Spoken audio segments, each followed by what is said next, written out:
কুষ্টিয়ার খোকসায় উৎসব মুখর পরিবেশে অনুষ্ঠিত হয়েছে আরাফাত রহমান কোকো স্মৃতি ক্রিকেট টুর্নামেন্টের ফাইনাল ম্যাচ। খোকসা উপজেলা বিএনপির সাবেক সিনিয়র যুগ্ম আহ্বায়ক ও সাবেক ছাত্রনেতা নাফিজ আহমেদ খান রাজুর সার্বিক তত্ত্বাবধানে ঐতিহাসিক খোকসা জানিপুর সরকারি পাইলট মাধ্যমিক বিদ্যালয় মাঠে এই টুর্নামেন্টের আয়োজন করা হয়। ৩১ জানুয়ারি শনিবার দুপুর ১২ ঘটিকার সময় টুর্নামেন্টের ফাইনাল ম্যাচে মুখোমুখি হয় মেহেরপুর ক্রিকেট একাদশ বনাম চুয়াডাঙ্গা ক্রিকেট একাদশ।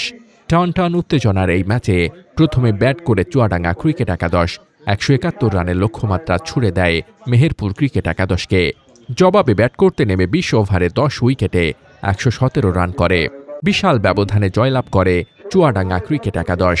ম্যাচে অসাধারণ পারফরম্যান্সের জন্য ম্যান অব দ্য ফাইনাল নির্বাচিত হন বিজয়ী দলের খেলোয়াড় হাসিব।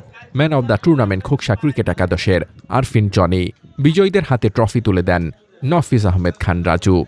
ম্যাচ চলাকালীন মাঠে উপস্থিত ছিলেন উপজেলা ছাত্র দলের সাবেক যুগ্ম আহ্বায়ক ও সাবেক ছাত্রদল সভাপতি মোহাম্মদ জামাল উদ্দিন, পৌর বিএনপির সিনিয়র সহ সভাপতি এবিএম হাফিজুর কবির ফারুক এবং সাবেক পৌর বিএনপির যুগ্ম সাধারণ সম্পাদক কাজী এনামুল হোসেন ডলার সহ দলের বিভিন্ন পর্যায়ের নেতৃবৃন্দ ও স্থানীয় ক্রীড়ামোদী দর্শকরা।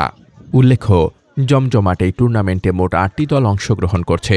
টুর্নামেন্টটির আয়োজক হিসেবে রয়েছেন খোকসা যুব সংঘ ও পাঠাগারের সাধারণ সম্পাদক এবং খোকসা উপজেলা বিএনপির সাবেক সিনিয়র যুগ্ম আহ্বায়ক নাফিজ আহমেদ খান রাজু। মোহাম্মদ শামীম রেজা, দৈনিক খোলা চোখ।